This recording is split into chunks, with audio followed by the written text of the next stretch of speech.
Fala galera, bom dia, boa tarde, boa noite, boa madrugada. Meu nome é Sidney Martins, sou professor de língua portuguesa aqui do LAC Concursos e é com extremo prazer que a gente vai trabalhar hoje a concordância verbal. E como eu já disse a vocês, aqui o camarada vai na ferida. O pior avaliador não é aquele que só trabalha com concurso público a vida inteira. É aquele que antes de trabalhar com concurso público foi professor de escolas fundamentais. É exatamente isso, ter o professor no ensino fundamental, porque ele vai diretamente na ferida. Pois a lacuna que você tem hoje, a deficiência que você tem hoje aos 30, aos 40 anos, você não adquiriu agora, você adquiriu quando era criança, quando era adolescente. Então o avaliador ele sabe, é por isso que ele brinca com essas frases grandes. Se você já fez um módulo de redação, você já deve ter escutado do teu professor para não produzir períodos longos nem inversões. Aí pensa comigo, vamos pensar. É errado produzir um período longo? Claro que não é. Quem já fez faculdade sabe que ao ler um autor que produz períodos longos, você reproduz períodos longos. Ao ler um autor que produz períodos curtos, você reproduz períodos curtos. Mas nós estamos falando, por exemplo, da redação do concurso público. E quando você produz períodos longos, você fica fadado a erros gramaticais. 2, no caso. O primeiro de concordância, porque o núcleo do teu sujeito pode ficar muito distante do teu verbo, e aí você pode cometer o erro de concordância. Segundo erro, erro de pontuação. O sujeito pode ficar muito grande, você pode sentir aquela falta, aquela necessidade de dar uma respirada, ó. Ufa! Aí tá com uma vírgula ali, e vai acabar separando, por exemplo, um sujeito do verbo, e vírgula é processo sintático, e não pausa de respiração. Inversão, tá errada a inversão? Não, não tá. Grandes escritores da nossa literatura produzem maravilhosos textos repletos de inversão. O nosso próprio hino nacional, ele é repleto de inversões, que em figuras de linguagem nós chamamos de hipérbatos. Agora, quando você produz um texto, se você produz invertido, você dificulta a compreensão de quem está lendo. É por isso que o teu professor de redação pede para você produzir períodos curtos e sempre na ordem direta. Por que período curto? Porque evita o erro de concordância e o erro de pontuação. Por que na ordem direta? Porque facilita a compreensão. O que é a ordem direta? É o sistema SVC, sujeito, verbo e complemento. Agora, facilita por quê? Porque, na verdade, nós, falantes comuns da língua portuguesa, é que inventamos essa estrutura.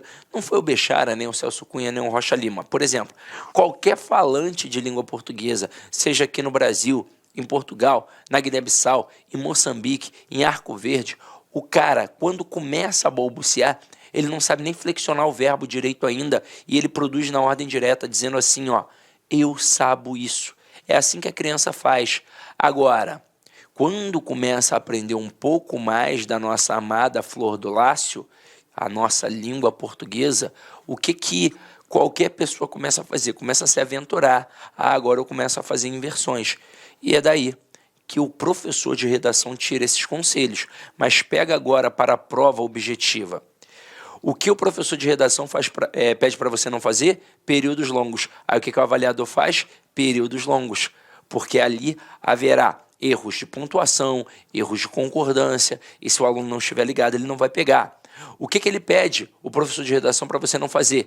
Inversões, porque dificulta a compreensão de quem está lendo. E na hora da redação, você não quer dificultar a compreensão, você quer que o cara entenda o teu texto. Mas na hora da prova objetiva, o avaliador quer dificultar a tua compreensão.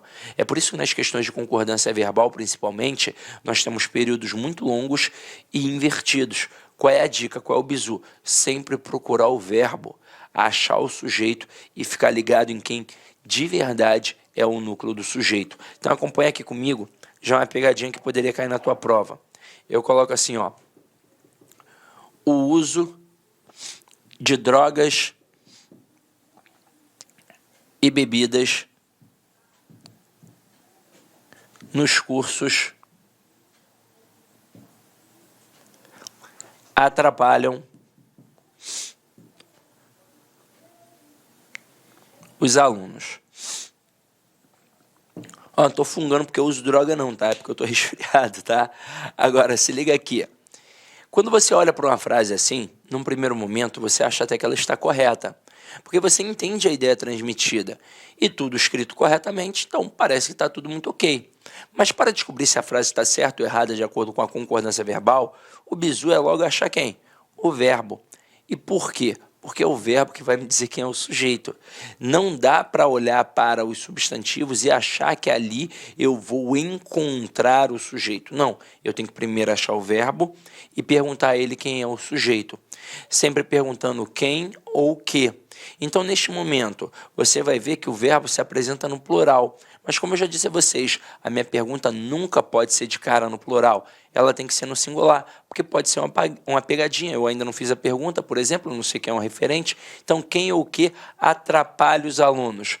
O uso de drogas e bebidas. Isso tudo aqui é o meu sujeito. Agora, eu te pergunto, já que você viu a aula de tipos de sujeito, aquele sujeito ali é simples ou composto? Se você respondeu composto, você deu mole. Aqui é um sujeito simples. O núcleo é a palavra uso e não drogas e bebidas. Ué, mas por que não drogas e bebidas, Sidney? Porque está preposicionado.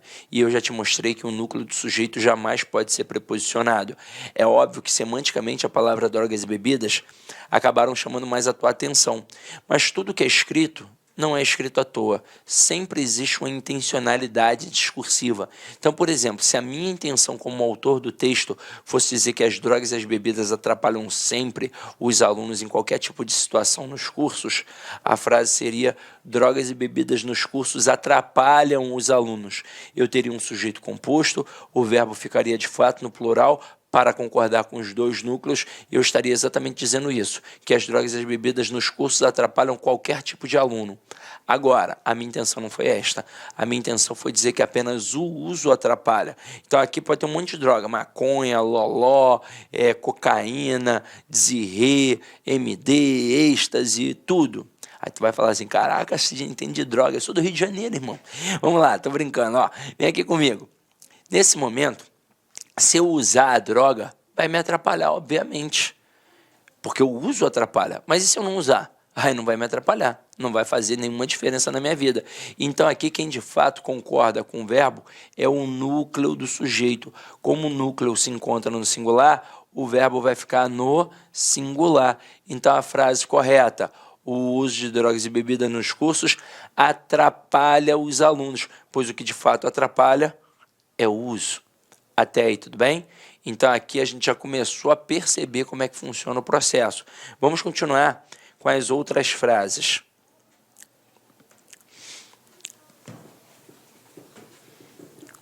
Vamos massificar um pouco mais isso, ó.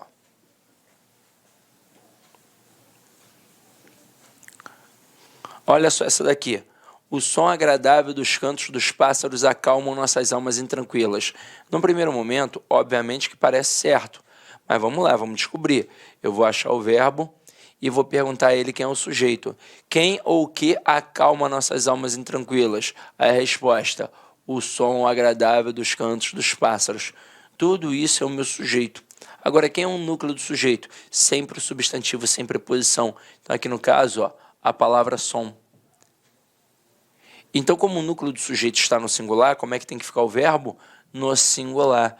Pois o que de fato aqui acalma nossas almas intranquilas não é o canto, não é o pássaro, e sim o som dos cantos dos pássaros. Então, por isso o verbo fica no singular. Agora, olha essa segunda aqui. O choro das crianças das comunidades carentes nos comovem. Quem ou o que nos comove? Vamos, achei o verbo, vou perguntar a ele quem é o sujeito. A resposta: o choro das crianças das comunidades carentes. Tudo isso é o meu sujeito. Agora, quem é o núcleo do sujeito? É a palavra choro. Ah, não poderia ser crianças? Não, não, porque está preposicionado. E aqui, ó, galera, não é a criança que me comove, e sim o choro das crianças das comunidades carentes. Então, neste momento, como o núcleo se encontra no singular, o verbo também vai ficar no singular. Então, a frase correta: o choro das crianças das comunidades carentes nos comove, pois o que de fato comove é o choro. Agora, olha essa 3. Essa 3 aqui, ela é muito simples, mas ela é uma pegadinha pesada na prova, porque o cara começa com verbo. E aí, qualquer falante comum da língua portuguesa, ao começar uma frase com verbo, a tendência que ele deixa ali é uma tendência de colocar o verbo no singular. E por um motivo muito simples: ainda não apareceu o referente.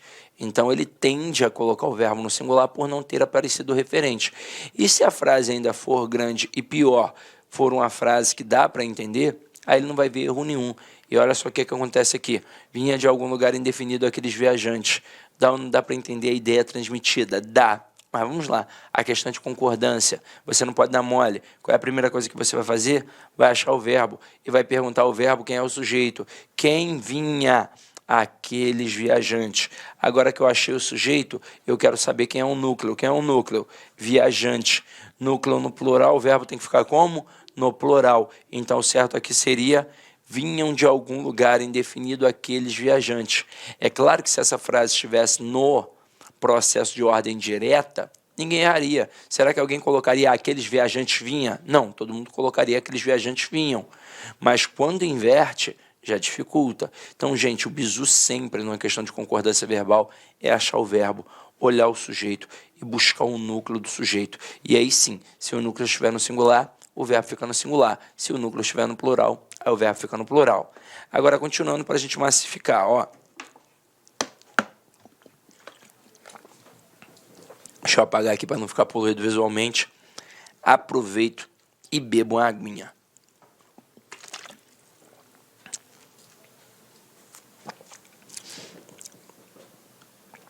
Estou me sentindo até a Gabriela Pugliese. Gabriela Pugliese malha assim, ó, com a garrafona d'água assim, bebendo, ó. Só que o meu corpo não tá igual ao da Gabriela Pugliese, né? Mas vamos lá. Aqui, ó. Ocorreu mudanças significativas durante o processo eleitoral. Que tipo de candidato ainda confunde isso? O cara que acha que o verbo haver, o verbo existir, ou ocorrer ou acontecer são impessoais. Mas você já viu na aula de tipos de sujeito o verbo haver no sentido de existir, ocorrer e acontecer é impessoal. Ele obrigatoriamente fica no singular. Agora, o verbo existir, ocorrer e acontecer, estes verbos, eles são pessoais. Então, aqui, ó, o que ocorreu? Mudanças significativas. Núcleo, mudanças. Então, tem que ser ocorreram mudanças significativas durante o processo eleitoral. Na próxima, o homem humilde tem certas necessidades que as pessoas abastadas não têm. Galera, verbos ter e vir são verbos muito presentes nas provas de concursos públicos, até porque eles são fronteiriços entre a concordância verbal e a acentuação. Na verdade, é mais concordância verbal do que qualquer outra coisa, porque aqui vai entrar o acento circunflexo, que é um acento diferencial para marcar a pluralização na língua portuguesa. Pluralização. Então eu coloco assim, ó. O homem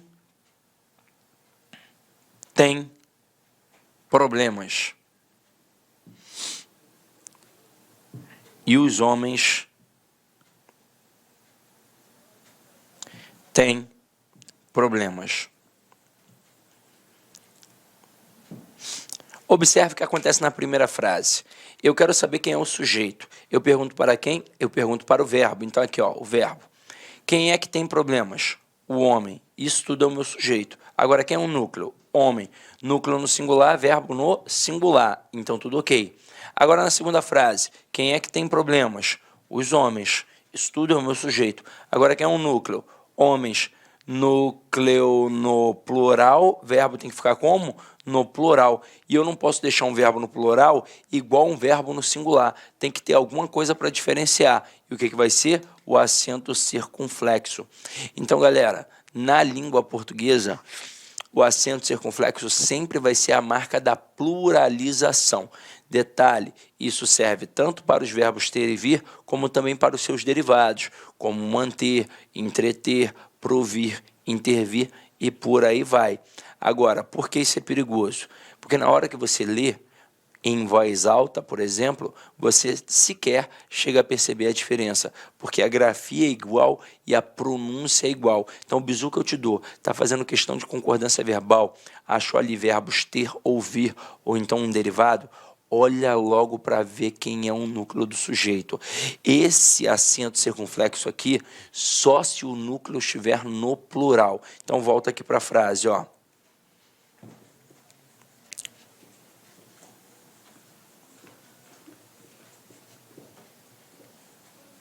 Olha aqui, ó.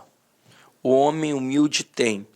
Quem é que tem? O homem humilde. Quem é o núcleo? Homem. Então, homem no singular, verbo no singular. Tranquilo.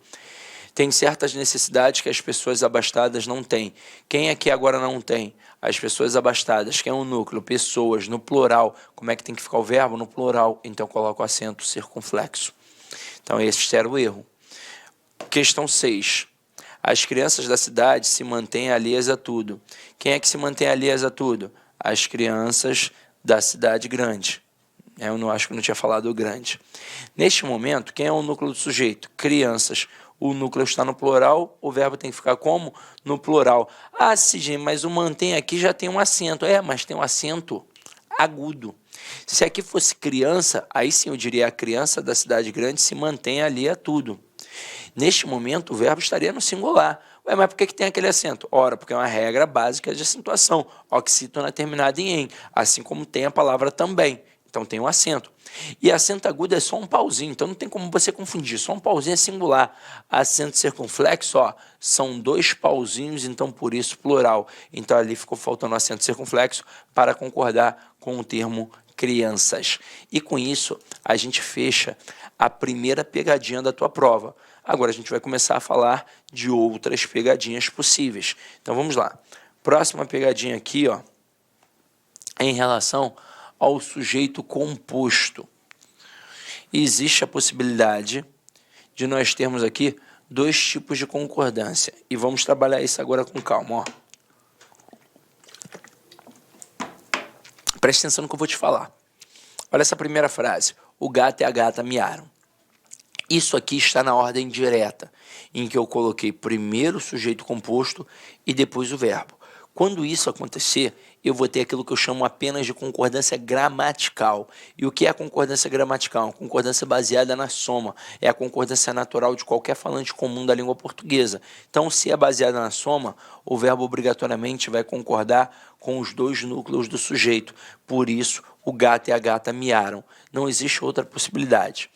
Agora, quando eu coloco na ordem invertida, quando eu começo primeiro com um verbo e depois eu coloco o sujeito composto, aí eu tenho 2 tipos de concordância, tanto a atrativa quanto a gramatical. Então aqui, quando eu digo miaram o gato e a gata, eu tenho a concordância gramatical, em que o verbo vai concordar com os 2 núcleos, por isso miaram o gato e a gata. Agora, eu também posso ter a concordância atrativa, e aí vai dar a expressão miou o gato e a gata, em que o verbo agora concorda apenas com o núcleo mais próximo. E aí se liga só na parada que eu vou te falar.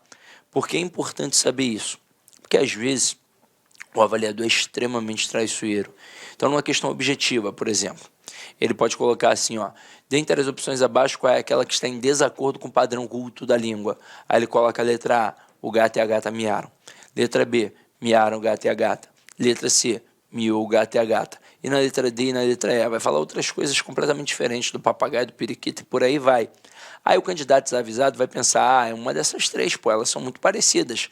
Só que na verdade as 3 estão corretas. Agora você, quando produz o texto, o que a gente faz? A gente coloca sempre na ordem direta, mas é importante saber que na hora dessa inversão aqui, eu posso ter a concordância gramatical e também a concordância atrativa. Por isso que eu posso dizer, chegaram o professor e o seu aluno, ou então chegou o professor e seu aluno. Agora, se eu tivesse colocado o verbo na ordem direta, se eu tivesse colocado o sujeito composto antes e depois o verbo, aí eu só poderia ter a concordância gramatical. Eu só poderia ter o professor e seu aluno chegaram. Entenderam a pegada? Essa não é muito difícil, não. Agora, continuando aqui, ó. Quando eu tenho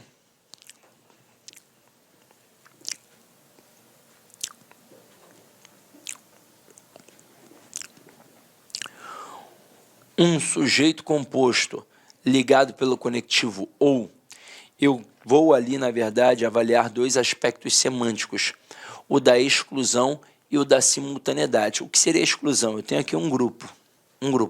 Eu retiro o camarada do grupo. Isso é uma exclusão. Agora, simultaneidade é quando todos do grupo realizam aquela função. Então, aqui, ó, quando eu digo João ou José casará com Maria, pelo padrão cultural da nossa sociedade, não são os dois que vão casar. Ah, mas meu vizinho, ele tem duas mulheres, Sidney. Ele é casado com duas mulheres. Não, ele fez uma união poliafetiva. Casamento na igreja ainda não rola. Então, aqui, ou só o João ou só o José é que de fato vai casar com a Maria. Então, aqui, ó, houve uma exclusão. Se houve uma exclusão, só um ganhou a parada aqui, eu vou deixar o verbo no singular. Agora, quando eu coloco muito frio ou muito calor podem matar o bebê, aqui de fato não é só o frio ou só o calor, aqui os dois podem matar o bebê. Então existe uma relação de simultaneidade. Com isso o verbo obrigatoriamente fica no plural. Continuando nossa brincadeira, vamos lá. Esse trema aqui saiu safadinho, vou corrigir agora, porque esse trema aqui não era para estar aqui, foi o sistema que jogou, né? Vamos lá, a gente faz aqui as coisas ao vivo. Vamos lá, ao vivo. Tirar esse trema safado aqui, ó. Pá. Pronto. A gente faz ao vivo, quem sabe faz ao vivo. Se liga só. Neste momento aqui, quando eu tenho um sujeito composto com núcleos coletivos ou quase assim, são palavras semanticamente muito similares, muito próximas. O verbo pode ficar no singular ou então concordar com os elementos. Então aqui, ó, a paz e a tranquilidade comoveu o povo ou a paz e a tranquilidade comoveram o povo. Nós, naturalmente, vamos acabar jogando para o plural. A paz e a tranquilidade comoveram o povo. Mas como essas duas palavras aqui, elas estão dentro de um nicho semântico, a gramática permite que você deixe o verbo na terceira pessoa do singular. Então, cuidado com isso. Ah, isso cai em prova? Cai, por incrível que pareça, cai. E se você der mole, o avaliador te derruba, tá? Agora aqui, ó, molezinha. Quando a gente tem sujeito composto por pessoas diferentes. Se eu tiver a primeira pessoa do singular, o verbo obrigatoriamente vai ficar na primeira pessoa do plural. Então aqui, ó, eu, tu e ele chegamos. Tem a primeira pessoa do singular? Tem. Então, verbo na primeira pessoa do plural. Agora, se só existirem ali segunda e terceira, eu tenho duas possibilidades. Eu posso ter tu e ele chegastes com a segunda pessoa do plural, o vós, ou então tu e ele chegaram como se o sujeito fosse vocês, como se eu dissesse assim, ó, vocês chegaram. Essa possibilidade é inerente? É. Isso faz parte da língua, é um fato culto, então você tem que adotar, tranquilo? Aí agora a gente vai pegar um cara que você vai marcar um asterisco aí. Esse cara é importante. Quando a gente tem núcleo coletivo seguido de especificação. Não só núcleo coletivo, expressões partitivas que têm a mesma ideia. A maioria, a minoria, por aí vai. Então, olha só o que acontece aqui, ó. A gente já colocou especificado. Vou colocar frases 1 e 2. Na frase 1, um grupo de estudantes se aproximou. Quem é o sujeito? Um grupo de estudantes. Na frase 2, um grupo de estudantes se aproximaram. Quem é o sujeito? Um grupo de estudantes. Na frase 1, quem é o núcleo do sujeito? Grupo. Na frase 2, quem é o núcleo do sujeito? Grupo. Caramba, não pode ser estudante? Não, porque estudante está preposicionado. Mas com certeza, semanticamente, chamou mais a tua atenção. E por isso a gramática permitiu os dois tipos de concordância verbal. Na primeira frase, a gente tem aquilo que a gente chama de concordância gramatical, que é uma concordância baseada na soma.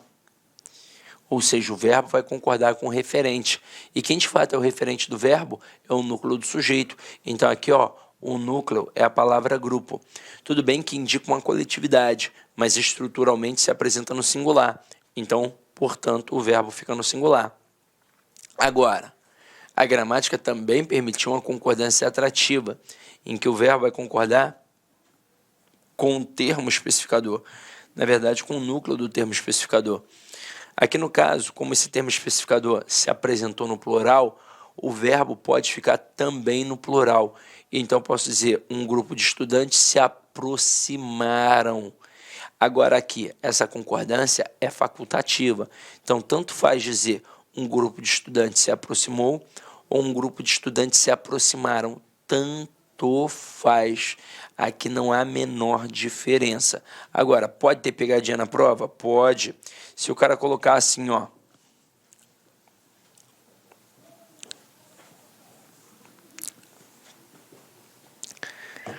A maioria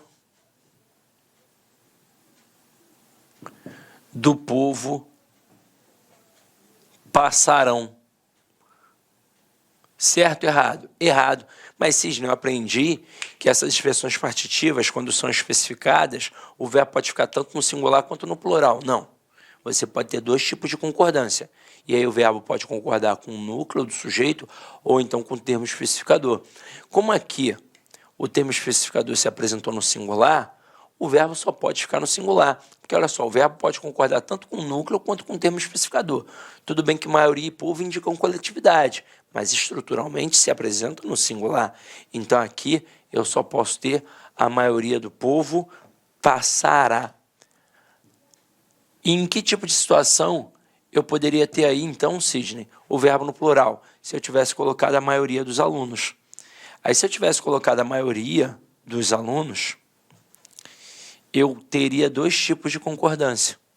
Uma concordando com maioria e outra concordando com alunos. Então, eu poderia ter a maioria dos alunos passará, ou então a maioria dos alunos passarão. Agora, e se o avaliador estender a questão e perguntar a função sintática desses especificadores? Sempre, eu disse sempre, vai ser adjunto adnominal. Sempre, sempre, sempre, sempre, sempre, tá? Então, anota aí. E agora a gente vai para o próximo, ó. O próximo tem a ver com pronomes de tratamento. Mas isso aqui é molezinha, né, galera? Vamos lá, ó. Com os pronomes de tratamento, Vossa Excelência, Sua Excelência, o verbo vai ficar sempre na terceira pessoa do singular. Então, ó, Sua Excelência aceita bem suas próprias limitações, Vossa Excelência aceita bem suas próprias limitações. Eu não tenho como jogar para o plural um termo que eu nem vario. Então, beleza? Então, vamos lá. Agora aqui, ó, nomes próprios pluralizados. Isso cai, por incrível que pareça, bastante em prova. E para a nossa sorte, sempre com o nome Estados Unidos, o que é um facilitador. Mas poderia ser Emirados Árabes e por aí vai. Agora, gente, pelo amor de Deus, não confunde não. É um nome próprio pluralizado. Estados Unidos é um nome próprio pluralizado. Não é qualquer substantivo no plural. Ah, abacate. Não, não é assim. Então, aqui nesse momento, o que vai acontecer? Se o nome próprio pluralizado não possui um determinante, não tiver ali um artigozinho, um pronome, aí o verbo vai ficar no singular. Então, eu digo, Estados Unidos enfrenta uma crise avassaladora. Agora, se o nome próprio pluralizado estiver com um determinante, no caso aqui com um artigozinho, aí o verbo vai variar. Então, ó, Estados Unidos enfrenta e os Estados Unidos enfrentam. Na prova, obviamente, o que ele vai tentar fazer contigo? Ele vai tentar fazer assim, ó. Estados Unidos enfrentam uma crise avassaladora. Pô, ele não vai colocar os Estados Unidos enfrenta. Qualquer pessoa vai estranhar, até porque a tendência é pegar um termo no plural e jogar o verbo no plural. Aqui ele está pegando um termo no plural e jogando um verbo no plural, só que não teve o artigozinho, não teve o determinante. Então o verbo só pode ficar no singular. Continuando nossa pegada. Um carinha que a gente estudou lá no tipos de sujeito, o pronome apassivador. Quando tiver um pronome apassivador, o que você vai fazer, irmão? você vai fazer ali a concordância do sujeito com o verbo. Porque, na verdade, o que define esse cara como pronome passivador é a própria estrutura do verbo. Então, se o verbo é transitivo direto mais pronome ser, aí sim eu tenho um pronome passivador. Então, aqui, ó, iniciou-se a negociação. Quem inicia alguma coisa. Verbo transitivo direto. Verbo transitivo direto mais pronome ser, partícula A passivadora. Se eu tenho uma partícula passivadora, é porque eu tenho um sujeito paciente. E aí, o verbo tem que concordar com esse cara. Se o núcleo do sujeito estiver no singular, o verbo fica no singular. Agora aqui, ó. Concluíram-se as apresentações. Cara, na prova, o avaliador ele pode derrubar o candidato, dizendo que aqui tem um sujeito indeterminado. Porque aí o candidato vai pensar assim, concluíram. Ah, que alguém concluiu, eu sei, mas quem foi que concluiu? Não, cuidado, ó. O verbo na terceira pessoa do plural aqui não está sozinho. Ele está acompanhado de um pronome ser. E aqui, ó, quem conclui alguma coisa. É um verbo transitivo direto. Verbo transitivo direto mais pronome ser, o que eu tenho? Partícula passivadora. Logo, as apresentações aqui é o quê? É um sujeito. Pode ver que está no plural e o verbo fica como? No plural. As apresentações foram concluídas. Então, aqui, eu tenho sempre que concordar o núcleo do sujeito com o verbo com o núcleo do sujeito. Quem é que manda? O sujeito aqui no caso. Se o núcleo estiver no singular, o verbo fica no singular. Se o núcleo estiver no plural, o verbo fica no plural. Agora, continuando. Com o verbo haver. Esse a gente viu bem. Com o verbo haver no sentido de existir, ocorrer e acontecer, ele sempre vai ficar no singular. Ele nunca vai admitir a pluralização. Então, aqui, ó, no livro havia várias ilustrações. Eu jamais poderia colocar no livro haviam várias ilustrações. Durante o comício houve protestos e não houveram protestos. Por exemplo, hoje mesmo, eu estava vendo TV, estava vendo jornal, e aí uma pessoa do governo falou assim, ó, houveram protestos. Ninguém pegou no pé dele, não. Ninguém pegou no pé dele, não. Mas, se quisessem pegar, poderiam pegar. Porque o verbo haver, no sentido de existir, ocorrer e acontecer, obrigatoriamente fica no singular. Então, vamos lá, vamos continuar a nossa brincadeira. Esse carinha aqui a gente já viu também, é só uma reforçada em cima dele. Isso é para você ver como tipos de sujeito e concordância verbal, ó, muito próximas. Então aqui, verbos que expressam fenômenos da natureza em sentido denotativo, ou seja, real. Choverá muitos dias seguidos, sentido real, oração sem sujeito. Agora, quando o sentido for figurado, eu tenho sujeito. Choveram muitos exercícios, sentido figurado. Choveram granizo no sul, sentido figurado. Então, qualquer coisa que chova e não seja a chuva, será o quê? O sujeito. Falei de chuva, você já sabe o que está caindo do céu. Se eu estou especificando chuva de granizo, chuva de palavrão, chuva de gol, chuva de impropérios, aí é o Olá, sujeito. meus amigos, minhas amigas, eu sou o professor Lac, com muito prazer, muita satisfação. Estou aqui para fazer um convite muito especial para você aí que está assistindo essa aula nossa demonstrativa no YouTube. Gente, preste atenção, nós aqui da Lac Concurso, nós somos um grande player de cursos preparatórios, em especial para carreiras bancárias. E nós preparamos um super curso para você que pretende ser empregado da Caixa Econômica Federal em 2022. Este ano, 2022, acredito eu que o concurso deve sair. Por quê? Porque ano passado nós tivemos somente para cargos para reserva de cadastro, reserva para PCD, que não preenche todas as necessidades da Caixa Econômica. Gente, olha só, como forma de amenizar a interrupção dos seus estudos, este curso, preste atenção, ele custa apenas 10 parcelas de R$ 45, mas você vai pegar o valor da promoção. Tem um link aqui embaixo de um WhatsApp, você fala diretamente com nossa central de atendimento, toda ela estruturada para receber vocês, e fala, eu quero o desconto promocional da Caixa Econômica que o professor Lac falou no vídeo do YouTube. Você pode resumir isso, que você vai pagar 10 parcelas de R$ 30. Tá bom, meus amigos? Pode confiar, esse curso nosso é muito competitivo, um curso de altíssimo nível. Espero vocês aqui na Lac.